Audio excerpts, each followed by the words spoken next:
notice about this car is how stunning it looks. I mean, just look at the lines. It's a handsome beast. It really is eye-catching when you drive down the road.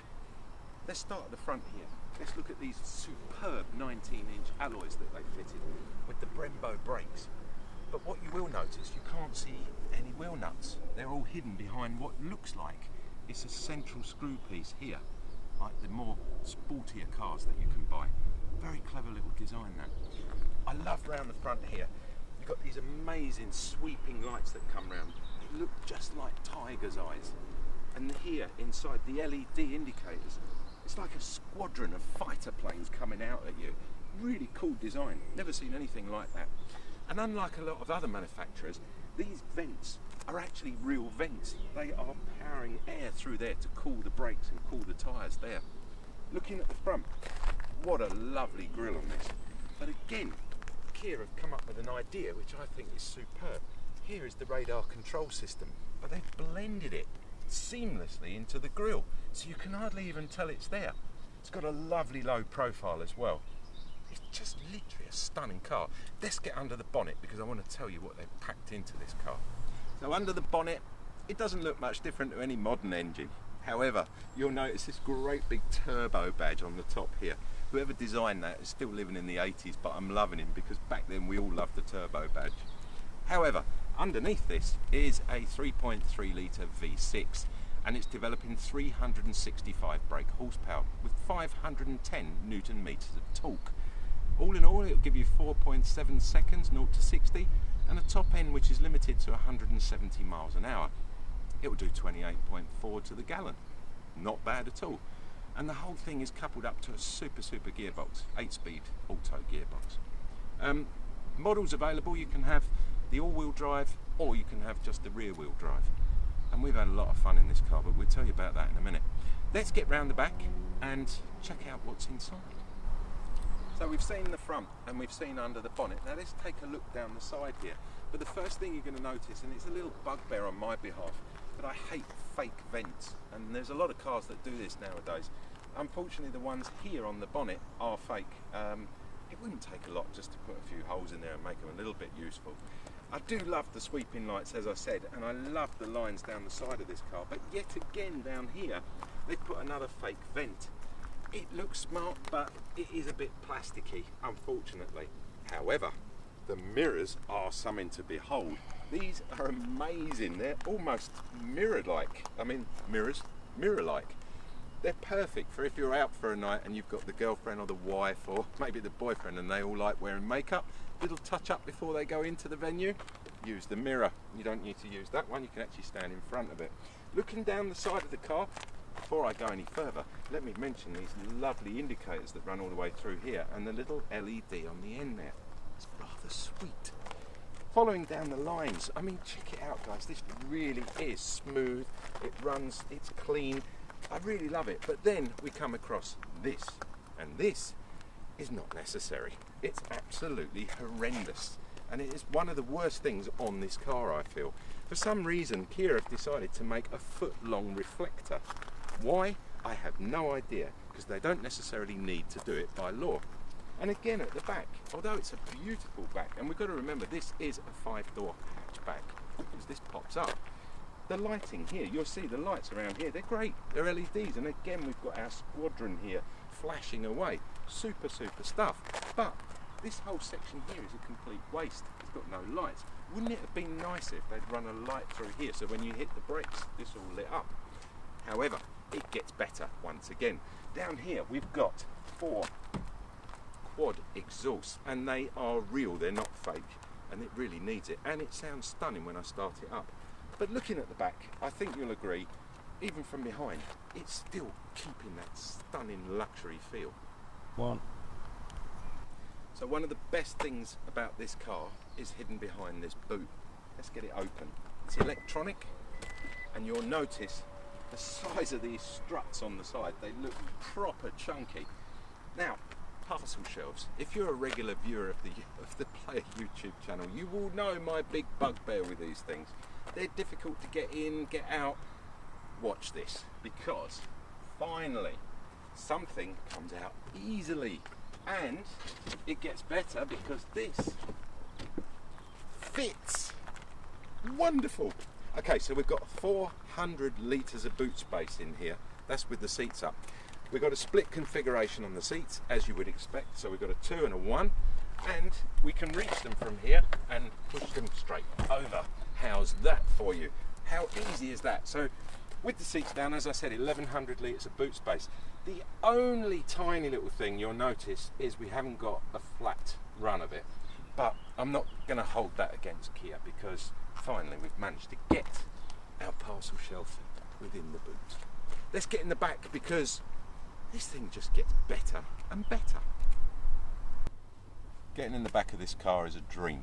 It's so comfortable, it's beyond belief. Everything's leather. It's beautifully made. I really wasn't expecting this.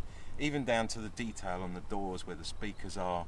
I mean, it is a little bit Mercedes, could we say. However, look at the legroom. I mean, it's massive, and look at the seating position. Tons of headroom, absolutely huge. You just wouldn't expect it with that sweeping back roof, but someone's really thought about this.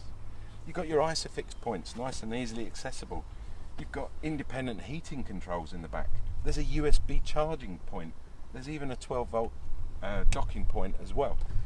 It really got, I mean, I'm absolutely shocked. I'm flabbergasted. It's a stunning car. Let's get in the front and see if it lets itself down. So let's take a look around inside the car, because it is a quite amazing quality. And you're going to notice quite a lot of bits and pieces that I'll go through with you. So if you've got a bit of time, I think it's well worth watching. This is the interior finish of the door itself, which I think is stunning. So you've got your windows there and your lock and your mirror control. Up here you've got your memory seats, so you can set that as well. But just look at the finish. I mean, it is absolutely beautiful. This metal finish here with the speakers built in and the larger bass speaker down the bottom. I mean, it's really stunning. Looking over here, then we've got the fuel release cap there. We've got the boot release. We've got the blind spot mirror system here, which you can turn on and off. You can set the illumination on the fascia inside there. Lane departure warning button as well. Again though, look at all the finish, it's wonderful. Let's step inside the car. You can see here, I'm going to show you this lovely leather seats, really lovely driving position as well. Let's start with these massive air vents here. I do love these because they're really robust as well. They're not just sort of some bit of plastic that they've thrown in there. And if you listen, it's got a lovely little click. I really like that. Simple little things here. Let's shut the door and get the car started, because I love the way this thing plays a little tune. There you go. And it's a keyless ignition, obviously, so I'll put my foot on the brake and you'll see it will go through its checks, and the car goes through a very nice little tunnel for all its checks. And we'll go through all that in a minute, and we'll talk about the steering wheel in a minute. Let's start with the center console. Okay, so in here we have a rather nice large vanity type box here, and a separate little tray here which you can put your loose coins and bits and pieces in and position it wherever you want. Another little area here, a double cup holder, and this is set up in a dual configuration for water bottles as well as your coffee holder here, which is really great. And then along here you will see we have the seat heating and cooling systems. The lovely part about this, if you click down, you'll see it comes up with the 3 blue lights, which is obviously the cooling side, and if you click again it will go down and you can scroll through. And then when you want heated seats, you just click up, and likewise you can scroll down if you only want it on one. It's so easy to use. Heated steering wheel here, lovely. Auto park brake, set the cameras up, rear view system, and the economy button when you're in traffic, and the engine will shut down automatically. Just above you've got the drive mode selector, again very simple to use, left and right. I'll show you that in a minute when it comes up on the screen. Got an 8-speed auto gearbox, you don't really have to do much with that. Looking at the heating controls down here, again, once you know where these are, it's very simple. You can almost memorize what you want, and you just click, and turning here you can set it into auto, which will bring up the air conditioning, and it's just a simple turn up and down. There comes the aircon, turn it down. Simple. simple stuff. Above it, again, nice visible buttons here. You can see everything set up, nav system, map. You've got your media systems here. Everything is there and very easy to use. Just while we're here, actually, I'm going to stay here. This I love because you can push this forward like that, and here is your wireless docking station for your iPhone or your Android. If you don't have a wireless docking station, you still put your iPhone in there, and there's your USB. Next to it is an auxiliary in and a 12-volt adapter. But the good thing about it is, once you've got your phone in there, if you're going to stop and just nip into the shop to buy something and you don't want it on show, just push the button and you'll see it. Very, very nice. It's just so smooth. Everything has a good build quality about it. Now you've got to take a look at this. It's not an unusual glove box. It's quite big. It's a reasonable size, but it's taken up with what can only be described as something that looks like Lord of the Rings novel. That is the owner's manual, and I think, to be honest with you, it's so large I would take that out and take it indoors. There's no real need to carry it about with you. But again, looking at the finish on this car, it's absolutely beautifully finished. Up here we have our lovely big screen. You can have your radio one side, your map on the other. You can have a full map if you want, which is very simple to do. You just push to map and the whole thing will come up as a map. Perfect. Drive mode selector, which, as I said, was down here. So I'll now turn it so you can see what happens. So we can go into sport mode, we can go into sport plus mode. If I go to the left, go into comfort mode, which is very nice. And I can go down into eco, boring mode, as I call it. And there's a smart mode as well, which is where the car picks up on how you like to drive. Let's take a look across at the wheel here, which is really nicely done. To the left, we have telephone system. We have audio and volume controls here. You can have voice assist here as well. I mean, it's just never ending, this car. To the right, we have the mode button, which is up on the dash. I'll show you in a second. Cruise control setting, lane distance setting. It really goes on and on. So let's go through, cycle through a few of the little buttons that they've put on here. So we've got the heads-up display, which you probably can't see because it's just not the best thing in it with this camera. Well, you can actually change things on here that I've never seen in my life. So you can go display height, yeah, that's normal. Rotation. Who wants to rotate their heads-up display? I don't know, maybe when you're hurtling it round a track and you need to look sideways, that might be something you would use. Brightness, obviously, content, so you can decide what you want to put in there. You can have the driver assist. I've got everything ticked there because it's great on the heads up. Speedometer size, I mean, crikey, you know, come on, how blind do you need to be? And then you can even change the colour, so you can go from white up the top there. So if I select white, it will come up white. I can go orange and I can go green. I mean, it's absolutely mad, but I'm loving it. It's just different. Let's go back to the, so we've got all the different, we can set up the lights, sound, it goes on. I'll just scroll through there and you can see it. I don't want to reset it. So there we go. We've got oil temperature, we've got torque, we've got the turbo boost in PSI at the bottom, miles per hour, so we can scroll up and down. We can go eco mode, we can go this, I mean, as you can see, not doing a lot to the gallon at the moment because I've just started the car. So that's the overall 17.7. I haven't been driving this car economically, so please ignore that. I'm sure it will do a lot more to the gallon if I wasn't behind the wheel.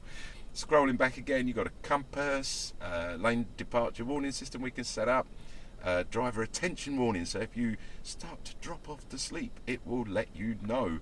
And then tyre pressures as well, but they only work when you're driving down the road, which I won't be doing while I'm filming. I mean, seriously guys, this really does have absolutely everything on it. I love the whole visual system. It's very easy to use. We've got the nice flappy paddles here as well, so we can go into a manual mode. The whole, you know, it's just a beautiful car. But less than me rambling on, you've seen everything in here.